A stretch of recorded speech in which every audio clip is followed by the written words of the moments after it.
Oh, hey everyone. I'm Ranger Allen out here at Dinosaur Valley State Park, just helping take care of our Acrocanthosaurus tracks here at our main track site. So this afternoon, I'm actually going to be taking you guys on a little nature hike along our Denio Creek Trail, where we're going to look at different plant adaptations with 6 different species of plants. So next stop, I'll meet you at the Denio Creek Trailhead on the other side of the park. So we've made it out here to our Denio Creek Trail, and we're going to be looking at those 3 different plant adaptations with our 6 different species of plants along the trail system out here along the Denio Creek. The first adaptation we're going to look at deals with the stem thickness of the plant. Anytime we talk about an adaptation, we're going to be talking about 2 things: the structure and the function of that adaptation. So for the stem thickness, we're going to look at the structure and function of these 2 species, the plains coreopsis and the common buttonbush. The second adaptation we're going to discuss deals with the texture of the plant's leaves. And again, we're going to look at the structure and function of the hairy Ruellia and the oak tree. And our last and final adaptation that we're going to discuss today along this trail deals with the size of the plant's leaves. So we're going to look at the structure and the function of the ash tree and the mimosa tree. We're going to compare the size of those leaves and look at the sunlight that those plants get. So follow me along today along the Denio Creek Trail here, and we're going to discuss that and much more. All right, so we have left this trailhead right here, and we've hiked down the Cedar Break outer loop to right here. Now we're going to cross the river at this point, and then we're going to connect with the Denio Creek Trail, and that's where we're going to find our 6 different species with their different adaptations.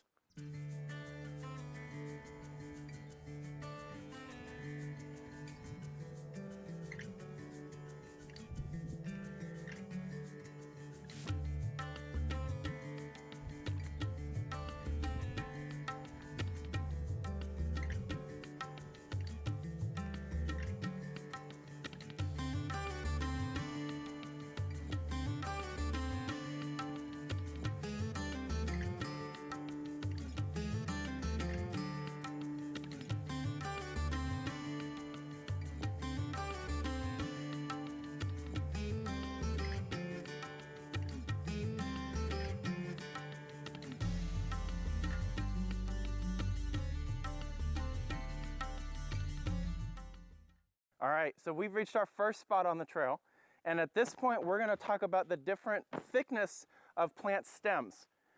Now, as mentioned earlier in the video, anytime we talk about an adaptation, we're going to talk about the structure and its function. So, looking at this beautiful little plant right here, this little plant is what we call a plains coreopsis. Now, this little plant does not have a very thick stem, very small, very narrow, compared to our other friend right back here, the common buttonbush. Now, the common buttonbush, compared to the plains coreopsis, has a much thicker stem. That thicker stem is that structure, such as the structure of the thinner stem for that plains coreopsis. This thicker stem, its function, allows this plant to grow taller and bigger than the plains coreopsis, which you can see right here behind me compared to that small little section right there. Now, both of these plants do prefer sunlight.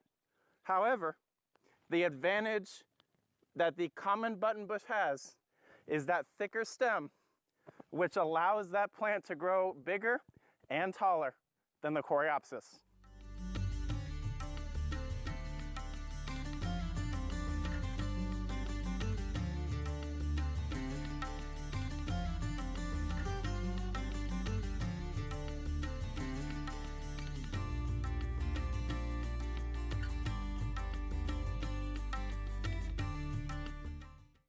All right, so we are at our second stop here along the Denio Creek Trail. At this specific spot, we're going to look at 2 different plants with 2 different ways to prevent water loss in extreme hot areas, such as this. Now, what I have right here behind me is what we call a white oak. Now, these leaves here, when you feel the leaf itself, it almost has a waxy feel to it. Now, this leaf serves that purpose to prevent water loss. It's almost as if you were putting plastic wrap over a bowl of food and putting it in the fridge to prevent that moisture from leaving that food so it stays good for several days. This plant works on doing the same thing. This waxy leaf protects this plant leaf and the entire plant itself from that loss of water in these really hot areas. Now, in comparison, this plant right here, well, we have a hairy Ruellia. This little plant has the same function to help prevent water loss, but just in a different structure. If you look very closely at these leaves, they have little white hairs all over the leaf and the stem. Those hairs also help prevent water loss, but just in a different way. The oak has that waxy leaf to help prevent water loss, and this hairy Ruellia has those small little white hairs. Same function, just a different structure, and that's adaptations.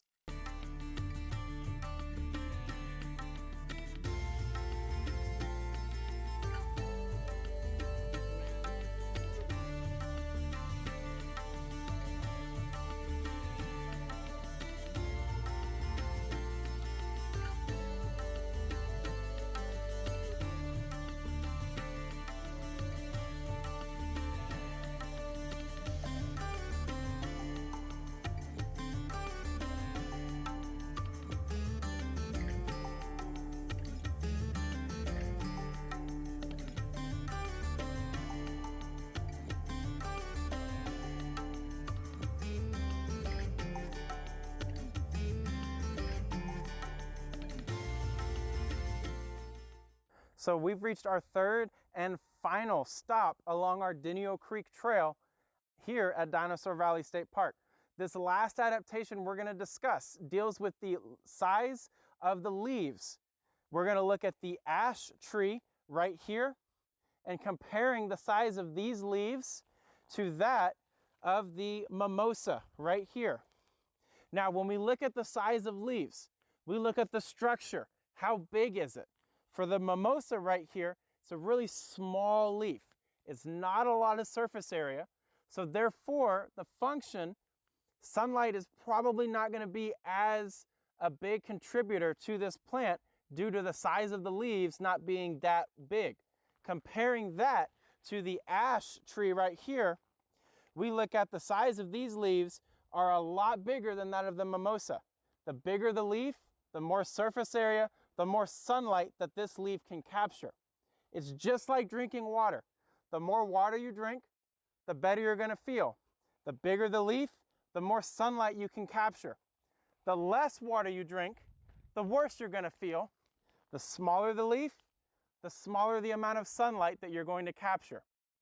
Now, this is our 3rd and final stop here with the last adaptation.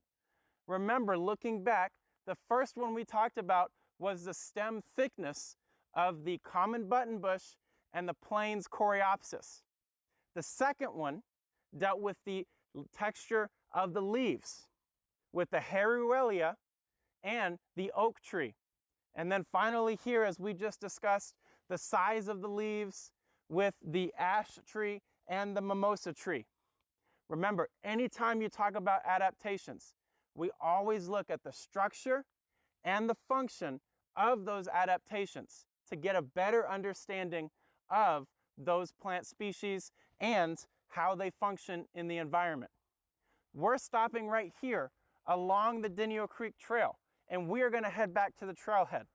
However, when you come out here and visit, please continue on down the trail. Hike our 12 miles of trail that we have here. We want you to come out, visit us, and see not only these 3 adaptations and 6 different species, but try to find more of your own. So we are going to head back to the trailhead and we'll see you back there. So we've made it back to where we crossed the river earlier to go look at our 3 plant adaptations. Now we're going to kind of discuss a little bit. We've been talking a lot about the Denio Creek Trail, the plant adaptations you can find along here, but some of y'all may be wondering and a little bit curious as to what if I can't make it out to the state park, but I still want to get involved? Well, there's several ways that you can do that. The first step that we would ask, you download iNaturalist and Seek, 2 fantastic apps that you can use on your phone to look up different species of plants and even insects and animals. And you can use those apps to identify all the different species that we found along the trails here, plus many more. Now, even if you can't come out to the state park, hike along our Denio Creek Trail or our several other trail systems that we have here, you can still be involved. Go in your backyard, your school, or even a local city park or nature area in your community. Use those apps, find those areas where you could find different plant species and look at those adaptations. Remember, every single time you look at an adaptation, we're looking at the structure and the function. For here, remember that we've looked at the stem thickness, the leaf size, and the leaf texture of the 6 species of plants we discovered. Now, anytime you go in the outdoors, even if it's just in your backyard, to your school or a nature center or park, we always want to follow leave no trace. Remember to take only pictures and leave only footprints. I'm Ranger Allen from Dinosaur Valley State Park.